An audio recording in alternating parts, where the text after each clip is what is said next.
Welcome aboard the Athletics Can't Wait Jets podcast, your nonstop shop for all things Jets with Tim McMaster, Zack Rosenblatt, and Marissa Dunn. Can't wait! Welcome back to another episode of the Can't Wait podcast. Tim McMaster here, along with Zack Rosenblatt, our Jets reporter at The Athletic, and Marissa Dunn, our producer. We're going to talk about what went wrong, of course, last weekend for the New York Jets and why that means it's all over now for this team as far as this season goes with 1 week to play. We'll talk about Mike White. There are so many question marks. We'll talk about the coaching staff and all of that. We also want to hear from you. So get your comments about how you're feeling right now about this Jets team into the comments section. But before we do get into the show and the Jets side of things, we are recording this on Wednesday this week because we didn't feel right doing the show yesterday with all the unknowns around Hamlin and how that situation is really impacting everyone across the NFL. Like everyone else, we are hoping for the best possible news and for Hamlin to make a full recovery. I mentioned the teams are all dealing with this. Obviously, the Bills and the Bengals were there on Monday night for to kind of witness firsthand Hamlin collapsing and everything that went from them, for him being rushed to the hospital, the CPR on the field, all of the stuff. But all 32 teams are impacted in a huge way because there is a brotherhood. The Jets are dealing with it as well. So, Zach, I wanted to start there because Robert Saleh spoke about it a little bit today. What are the Jets doing to just kind of cope with players and everything that's going on with this situation?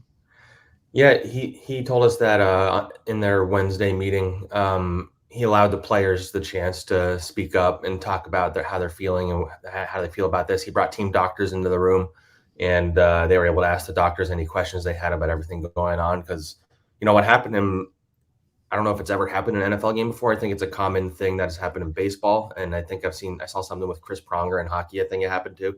So it's obviously very scary, and I'm sure there are some players wondering, like, am I at risk of this happening to me every time I go on the field? I think that was probably the right way to handle it. And, you know, that Robert had a pretty somber tone. You understand why.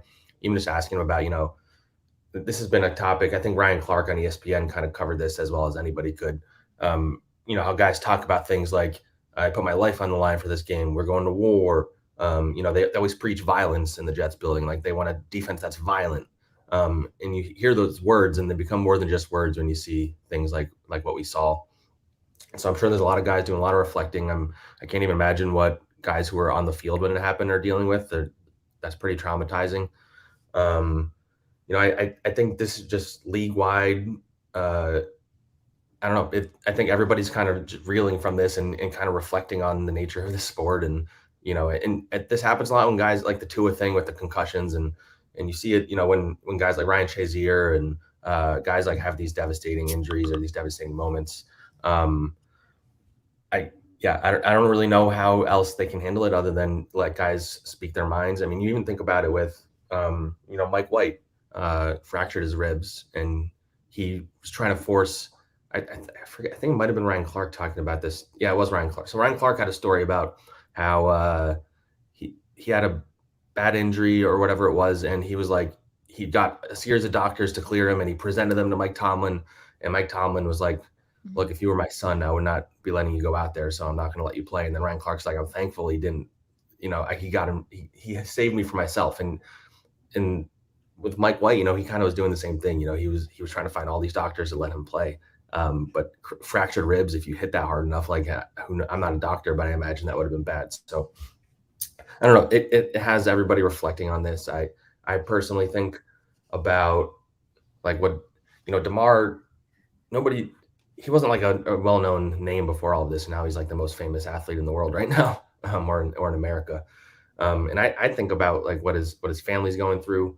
They're on such a public stage. Like, I don't know, not to make this about me or anything, but like I unfortunately been in situations dealing with heart attack related stuff. My dad had one in 2020 during the pandemic, August of 2020. And it was during the pandemic. So I was living at home.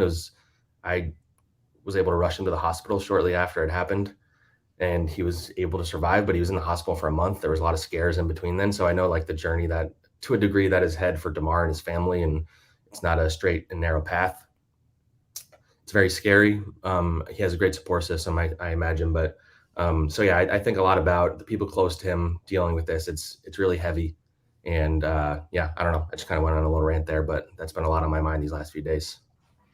Well, and we're in a kind of a unique situation here on this podcast because Marissa, you obviously are a family member of an NFL player, with Michael.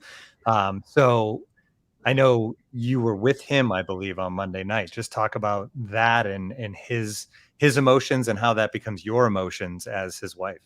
Yeah, I mean, trying not to cry while I say it. Like, everything what Zach was saying. Like, we have game night a lot of Monday nights because the players are off on Tuesday. So I was actually with a bunch of Michael's teammates and their wives, and we just started playing a game. We had the Monday night game on. They had ordered pizzas, everything, and it was just like silence, and like watching them watch what was going on was heartbreaking, like truly heartbreaking. Like, they're on the Browns, these guys are on the Bills, but they're all part of this NFL family and, this brotherhood that everyone talks about, but it's true. And, they all work so hard to get to this point, but something like this should never happen on a football field, playing a child's game, and it's truly horrifying because I can't imagine what his mother was going through watching that. Yeah. We've talked about seeing injuries on the field and, an ankle, anything is like, that's your loved one. That's my husband. Like, I never want anything bad to happen to him, and to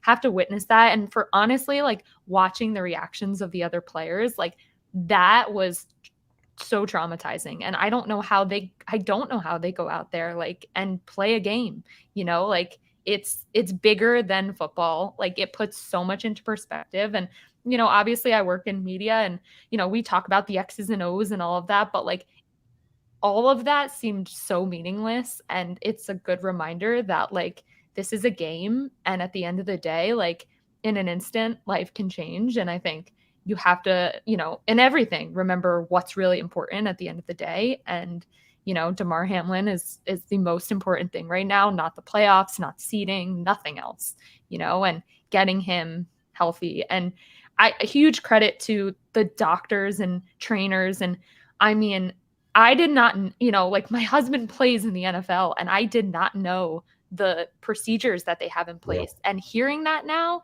like all the different doctors and different specialists that are on a sideline for an NFL game is unbelievable to me. I had no idea of that. No idea.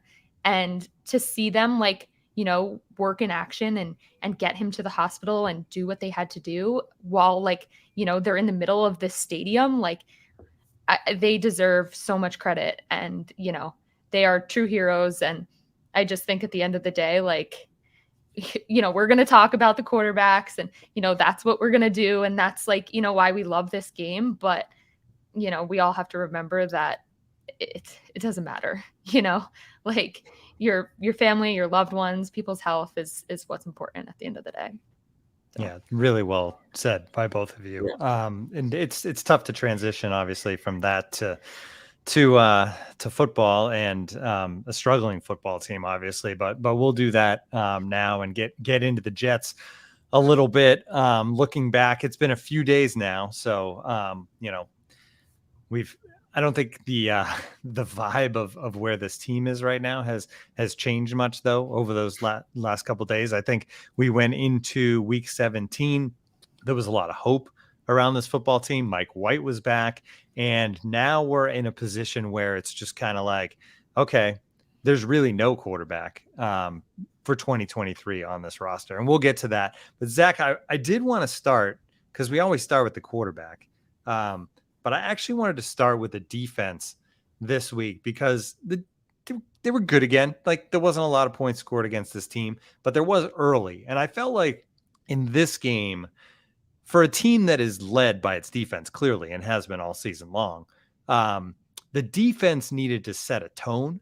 And the defense did the opposite of that on Sunday when Seattle goes 3 plays, touchdown to start this game.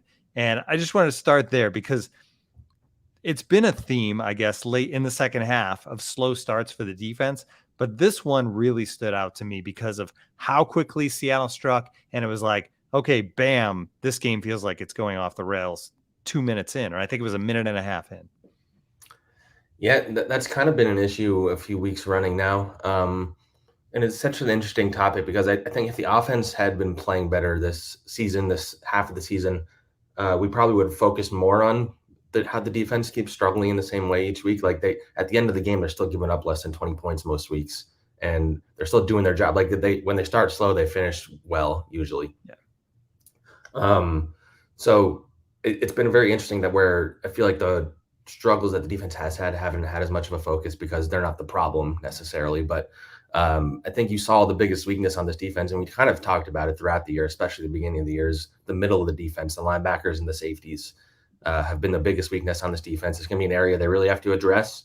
They might completely revamp those groups, to be honest with you. If you look at, CJ Mosley's a cap casualty candidate. I don't think they want to get rid of him. I could see him taking a pay cut or whatever, but he does struggle in coverage. For as good as he's been otherwise, he does struggle in coverage. Quincy Williams, he's as likely to make a huge hit as he is to completely whiff on a tackle. Quan Alexander's solid. He's not like a starter probably at this stage of his career. So that's 3 linebackers right there I just listed. And they're starters basically. So I think they have to revamp that group. And safety, I think, has been the bigger issue because you've seen teams really attack the middle of the field. You've seen tight ends really, especially lately, play well against them. Jordan Whitehead, I think he's probably fine if he's not your best safety, but I think he has had some struggle this year where he's had to be the guy. I think LaMarcus Joyner has had some real serious swings of up and downs this year. He's hurt. He's not going to play this week. Tony Adams did show some flashes, undrafted rookie, but I think that's an area that you're going to see Joe Douglas address this offseason. I think the rest of the defense, you could argue they're in pretty good shape. They might need a defensive tackle because they have a couple of guys hitting free agency. We're going to get into the offseason stuff coming up. It's hard not to think about it because their season's kind of over. But yeah, I think you're going to see them either draft or sign guys at linebacker and safety that can make more of an impact. I think safety for me would be a bigger priority. I just think it's linebackers in the modern NFL. You can get away with just having like okay guys there. I think safety, you need at least one like really good safety, especially in this defense. And you have it's pretty obvious that you're not going to target the outside really against the Jets defense because they have maybe the best cornerback duo in the league.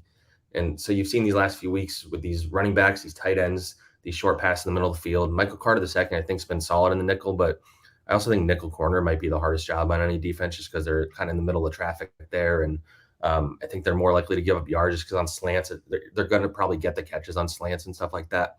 And so I think maybe the numbers have bloated with Carter. I think he's been solid. But anyway, they need the middle of the field to get shored up on defense. It's going to be a major priority I kind of wrote about it a little bit today, what they have to do this offseason. We'll get into that probably later in the week or next week. But, the priorities are obvious on offense. I think defense, maybe they're less obvious, but they need a clear cap and they need to fill those roles in the middle of the field. And if they want to compete in the AFC East in particular, where these offenses are only going to keep getting better, you have the Bills offense, the Dolphins, whether it's Tua or another quarterback or whatever it is, like they have obviously elite talent there. And the Patriots, the Patriots know how to dink and dunk you to death if that's what they have to do. So if the Jets want to get out of the bottom of the AFC East, a big part of that's going to be how they fix the middle of that defense. You mentioned the cap room, and this team was in a perfect scenario with rookie quarterback contract and then building the team around him. And then you kind of have to throw that out right now. And that's one thing you need to free up money because they're probably going to have to go out and spend money to fill that quarterback position. Yeah. Even if Mike White had been the guy, he was going to be a free agent. You're going to have to pay him in some way. But let's move to that now. And Mike White, who, to be honest, like I think I texted you guys at one point, it looks like Zach Wilson's out there on the field. That was kind of his performance. He has the rib injury. I get that, but he didn't use it as an excuse. And I feel like it's not fair to use it as an excuse anyway, because he's been practicing for weeks. Obviously he was cleared to play finally this week, but he had been cleared to practice. 23 of 46, 240, 0 touchdowns, 2 interceptions. I mean, that's the completion percentage we've seen from Zach, right? Right around 50%. The turnovers, it was that kind of performance. He was missing guys. The accuracy that we've seen with him that's been key to his success wasn't really there. And it makes you say right now at this point, I think there's no way you can go into 2023 thinking that your starting quarterback is on the roster right now. So I do think it's fair to say, and I think it was pretty obvious that he was don't know if playing scared is the right way of putting it, but he was, like you said, looking more like Zach Wilson, indecisive. The easy throws were being made easy, and I'm sure the ribs was a part of that. But the unfortunate reality for Mike White is this was his opportunity to go out and prove that he could be a starter. And he, it might be harsh to say, but he probably lost some, I don't know, maybe it's not the right way to say it, but he lost some money on Sunday, I think. Because I think if he goes out and he wins that game or plays better, he's going into this offseason, and whether it's with the Jets or not, he's probably going to get some pretty good money. I still think he'll still be getting like generational wealth no matter what he signs. But I don't know what that looks like now. I don't know if that means he comes back to the Jets as the backup. Unfortunately, it really does come down to that one game. He could help himself against the Dolphins for sure, but you couldn't walk away from that with anything other than the belief that they need to go and get somebody. They probably knew that anyway. I think ultimately, like, Mike White was probably not going to be their starter next year. He would have had to play really well and get to the playoffs and all that stuff. I think Mike White can be a very quality, high-end backup in the league. He still has to prove that he can be a full-time starter.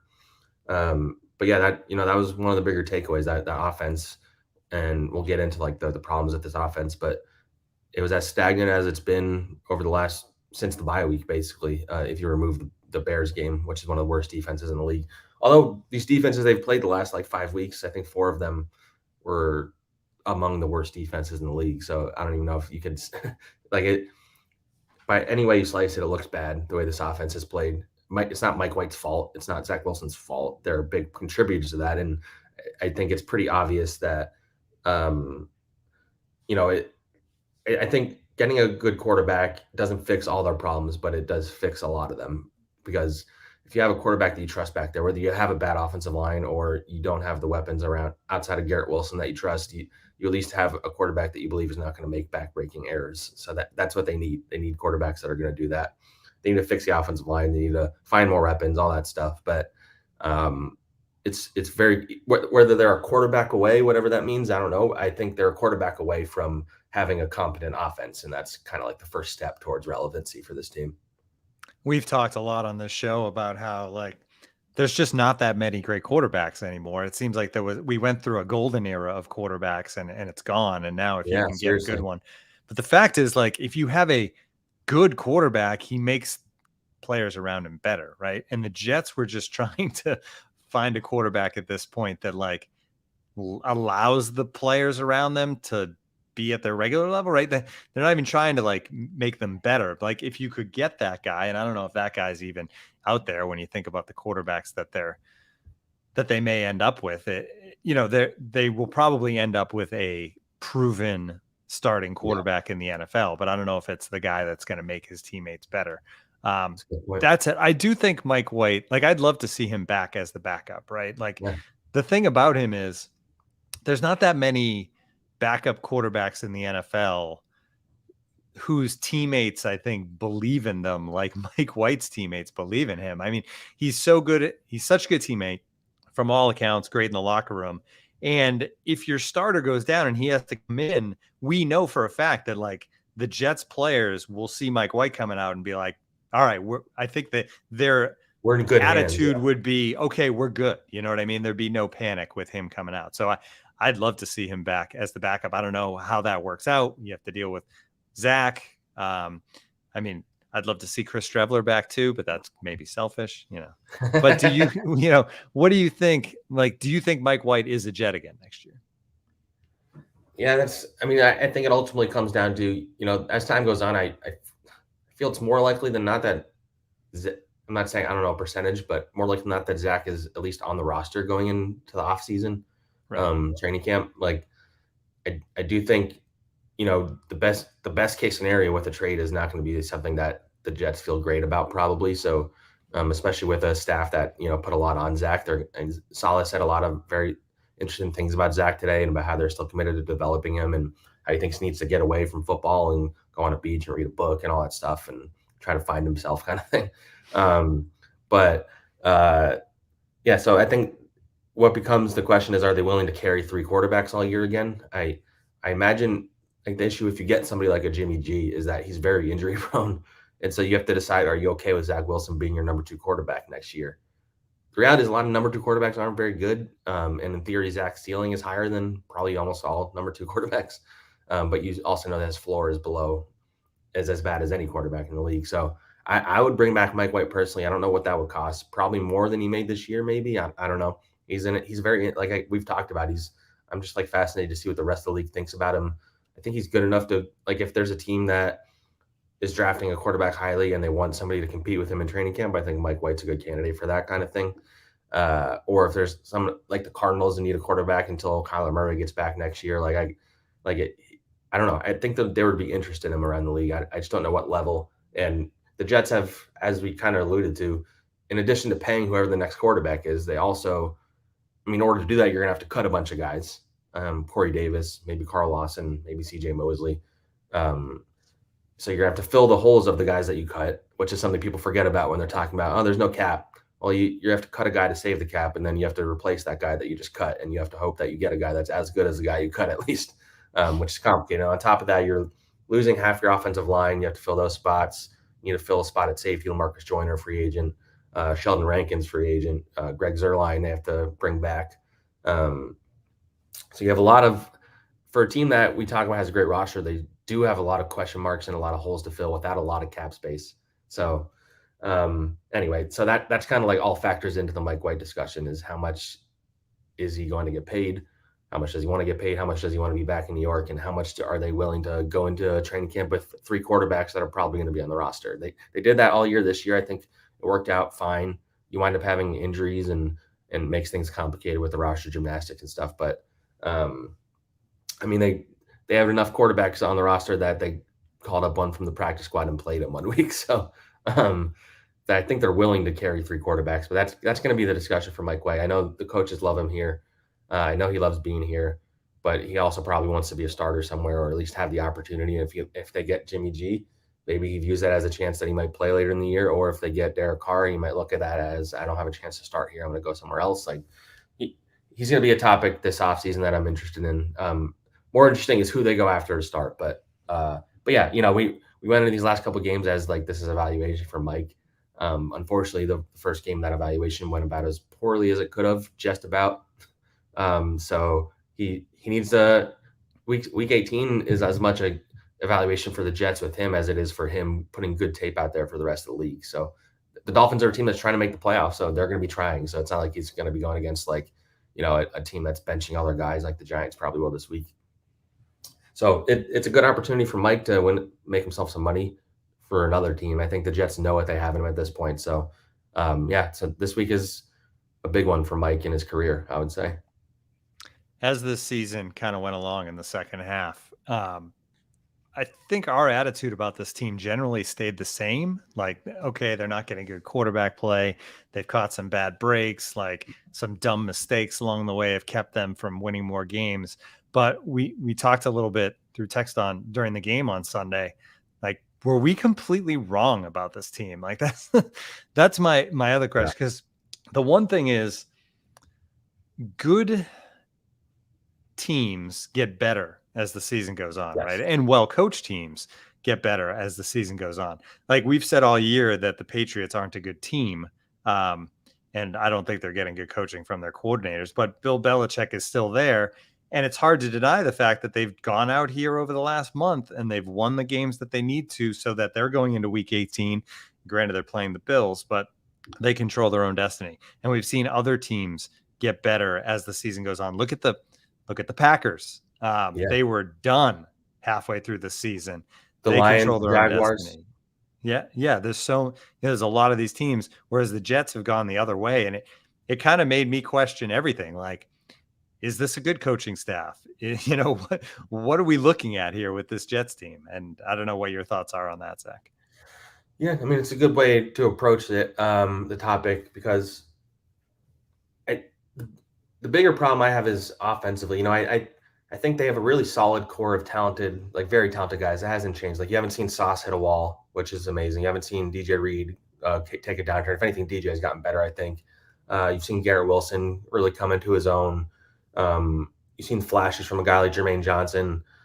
So like you have these, and you have AVT and Breece Hall coming back. But so you have that aspect. You have this rookie class that, in a lot of ways probably saved both of their jobs in theory. I mean, I who knows what Woody Johnson's going to want to do over these next couple of weeks. But anyway, to your point about getting better, I think that's the most concerning thing, and especially on offense. Like I was thinking about it, like who on offense either got better as the season went on, or who on offense exceeded expectations this season overall. And I had to really rack my brain, and I'd say who exceeded expectations. I mean, I guess you could say Bam Knight, but that's because he was an undrafted rookie. I think he's kind of fallen off a bit. Garrett Wilson is better than anyone could have expected. And other than that, like, I don't know what expectations were for Nate Herbig, but, I think he's come down to earth the last few weeks. I think guys like George Fant hurt, but, below expectations. I think Laken Tomlinson below. Michael Carter's had a bad year. Braxton Berrios, the contract they gave him, not a good year. CJ Uzama, he's played well lately, but they paid him a lot of money, and he has like less than 200 receiving yards or something like that. Elijah Moore, I hyped him up as much as anybody in this roster in training camp. Not a good year, and I know there's a lot of circumstances in the quarterbacks and all that stuff. Denzel Mims, less than 200 receiving yards this year. I think Connor McGovern has had his ups and downs. He's been solid, but I'm not positive if they want to bring him back or not. I think that's going to be an interesting one. Dwayne Brown battling a shoulder injury. I don't think you could have asked for anything more from him. But anyway, the point being, like, I just list all these guys, and a lot of them are rather below expectations or did not get better as the season went along outside of Garrett Wilson. And, that's where the coaching staff is going to take a lot of deserved heat, I think. We can maybe we'll save the full deep dive into the Mike LaFleur topic for either later in the week or next week about my thoughts on like whether he should come back or not. I think it's complicated just because if you fire him, you have to hire somebody, and it doesn't become the most appealing job anymore because number one, they have to run this offense Saleh wants to run, which is the Shanahan offense. And number two, it doesn't look like an appealing job because if everybody's in the hot seat coming in here, why would you want to come in for a year? I guess I wound up talking about it more than I playing just now even, but yeah, so I think, but anyway, the lack of development, I think, is the biggest, not even more than like the lack of production or, lack of scoring. I think that the lack of development is the biggest knock against Michael LaFleur, and it's concerning. And, I know they have to add some talent, but they invested a lot in the offensive line. The offensive line has not been good. And I know there's injuries, and that's a very important part of it. The quarterbacks have not gotten better. As good as Mike White was in that Bears game, he hasn't been that good since then. Zach Wilson obviously is the biggest topic of discussion development-wise. Elijah Moore hasn't taken a leap forward. Like the offensive players are not developed in the way that you want to see from a team that should have been at least competing for the playoffs going into Week 18, and they're not. And ultimately, that falls back on the offense, and the coaching of the offense is an issue, and the injuries are an issue. All that stuff. There's always going to be the what if Breece Hall doesn't get hurt in that Broncos game. I think it's pretty crazy that a running back wound up being their most important player, arguably. But that's kind of like where the Jets were this year. The offense was bad enough that he added an explosiveness that nobody besides Garrett Wilson did. So they have a lot of questions to answer going into this offseason. I think, when Robert Saleh meets with Woody Johnson, he's going to have to explain what went wrong and why the offense did not get better, why it got worse as time went on, and why the effort was pretty poor the last 2 weeks, and why they collapsed. And he's going to have a lot of, hard conversations with ownership and Joe Douglas and all that stuff. And they have to figure out what went wrong and how they can fix it. And I don't know what the exact answers are outside of quarterback, but the development is a problem for sure. You mentioned effort. That's a good point too, that I didn't even get into, but that did feel like a problem on Sunday, especially in that first half when we mentioned the defense and coming out flat, but they didn't see, and this is just watching on TV, right? Like, I don't know what was going on down there. I could be completely wrong. You're closer to it than me, but it seemed like the whole team, like you would expect week 17, a good chance that winning 2 in a row gets you into the playoffs, that this team would have just come out flying. And I just didn't see that. Actually, I'm pulling up, but Tyler Conklin had a great quote about this. I want to say, okay, here it is. This is within the locker room. He said, "It's hard to talk about when you walk off the field. The one thing I keep coming back to, it just felt like for the implications of this football game, we just got flat at times." And then he started getting into some specifics. And but he said that a few times. He said that in another post-game interview he did with a TV station that it felt like they just came out flat and they didn't have, I take that as we didn't come out with like the energy and fire that we needed to win this game. And that's concerning, especially if a guy who I think is a leader on the offense is he's kind of admitting that. And it was in the immediate aftermath of a game, these guys are, they're deep in their emotions, and they're not maybe, it's more like off the cuff. And I think that's where you kind of find out how guys really feel sometimes. And the fact that one of the guys is admitting that they came out flat is a problem. This was a do or die game, and it was pretty clear from the beginning they were not ready for it, defensively or offensively. And I think Saleh has said, like, these last 2 weeks, more than the overall losing streak, because they, in his head, they could have or should have beaten the Vikings. It was down to the end, the Bills, even the Lions to a degree. But these last 2 games against the Jaguars and Seahawks, it just not feel like the effort was there. And that's another thing they really have to reflect on and why that happened. And I think it's going to be very important for Saleh's sake that these guys come out and play with better energy, even if the game doesn't matter on Sunday. They're playing against Skylar Thompson, a third-string quarterback, and the Dolphins most likely. And if they come out and they don't look like they want to be there, that's not going to reflect very well on this coaching staff. Yeah, that's a great point. And the I feel like it's like a catch-22 for Jets fans. Like, they beat the Dolphins, and suddenly maybe that gets New England into the playoffs, which is going to sting. Right? Like, we talked about it when they lost the second game to the Patriots. Like, if they end up somehow at that point, if they end up, tied, and they won't even be tied at this point, but it comes down to like the losses to the Patriots. Like, how do you deal with that? And it's starting to feel like that's actually going to happen here. Not that they're going to lose a tiebreaker to the Patriots. Even worse, they're going to finish behind the Patriots on record. Yeah. I mean, I thought about this, and I think I wrote this in my story today. They're kind of back where they started, which is in last place in the AFC East, most likely. Which, we didn't think it would be here if you had asked us at the bye week or earlier this season. But ultimately, when the season ends, whether they exceeded expectations win-wise, if they get 8 wins, that's kind of like where people are predicting, which a lot of people, again, this is kind of like the complicated discussion we've talked about of, if you had said before the season they get 7 or 8 wins, they're happy with that. But the way it happened is kind of like where people aren't happy. Kind of lost my train of thought there, but yeah, I don't know where I was going with that. But yeah, how there would be. So if they end the season, they're in last place in division. It doesn't really look like you made a lot of progress in the standings, and that's kind of where you want to see the progress. So there's going to be a lot of pressure on this team next year. It's probably going to be a playoffs or a lot of people are getting fired type situation, and whether that's fair or not, you can debate. But that's where this organization is at. They have the longest drought, at least in football, and I think maybe in sports, of being in the playoffs. Like, it's that degree of it's 12 straight seasons now. I should memorize this at this point. 12, yep. And do you feel like it's worse because the Giants made it? Like, yeah, that's a great point too, honestly. Like, all the hype going into like when they were both on fire, and it was like, wow, like New York football is back. And Woody is hearing and seeing that, and and I think it doesn't help Saleh and the staff that I think the big discussion has been the Jets have the talent, the Giants have the coaching, whether that's like very simplifying it too much. Like, the Giants do not have talent on paper, and they're in the playoffs, and not only in the playoffs, they're going to get to rest everybody in week 18. So yeah, I mean, Woody is hearing all this stuff, like I even it's not as bad as it was when I covered the Giants last year, but I think about late in that season, everybody thought Joe Judge was safe, including me. And then he has a really bad press conference. I don't think Saleh is going to do that.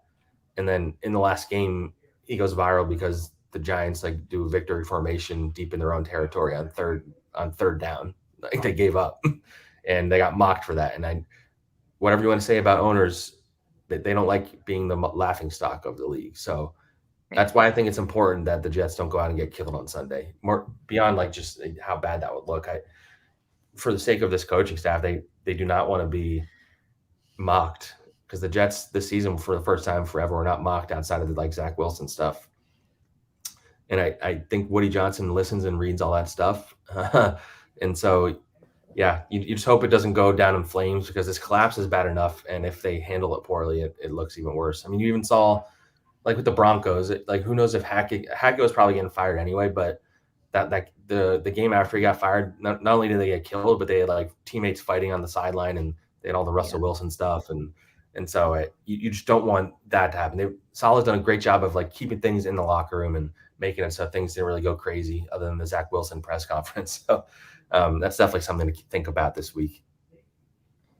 All right. How's the chat going, Marissa? I do want to check in on how the fans are feeling right now. So kind of like we talked about, I think a lot of concern at quarterback. I think that's a given. But I will say that not surprise me because we've obviously talked about the defense, but a lot of people are pretty disappointed in the defense. So I feel like that those are the two comments that we're getting from everybody. But I think everyone is just intrigued at how they handled this offseason because like you said, this could be Joe Douglas and Robert Saleh's last offseason with the Jets. So how do they go about, learning from what went wrong this year and taking it into next year, I think is kind of the vibe that I'm getting from the chat today. And I see Barney Miller here saying, can we trade Woody? And this is the first offseason that Woody, since his return, will be able to kind of be an influence. So that's going to be interesting to watch, I think, too, is if he like trusts in the hires that his brother made for another year, or if he's going to stick his head in there and try to shake things up. It's going to be really interesting to watch. All right. Any last thoughts, Zach, before we say goodbye? Not really. That it's going to be interesting seeing how this week plays out when everybody talks about, I think there's going to be Mike LaFleur is going to be the big topic of conversation, I think, over this next week and a half. We'll get into this at the end of the season, but I am fascinated to see how it plays out in terms of Woody, seeing all the talk about the offense. I know Robert Saleh came out, pretty staunchly defending LaFleur the other day and told a story about how when he was the 49ers defensive coordinator, he had a really bad year. Everybody wanted him fired. Shanahan stuck with him. And it obviously paid off and went to the Super Bowl. Saleh is the head coach here now. And when he says stuff like that, he's saying it more for Woody than for us or for the fans, I think. So I think there's going to be some real hard discussions behind the scenes, and we're probably going to find out exactly what that looks like in terms of how much they're willing to let Saleh keep going with his program, and how much they're going to try and force his hand. And I'm fascinated to see how that plays out. I think that's kind of what's on my mind over the next week and a half. All right. We'll keep an eye on it. We'll be back again on Friday to get you ready for the Dolphins game. We'll probably talk a lot more about other things than actually the Dolphins game, but we'll be back on Friday. Thanks for tuning in. Thanks for bearing with us as we, waited an extra day to get to you on this one. But we will talk to everybody soon here on the Can't Wait podcast. You can join the Athletic for Marissa. I think it's $2 a month for 12 double the price months. before. Still worth it. Still worth it. Still worth it. Great value. Go to theathletic.com/can't wait, and we will talk to everybody later this week.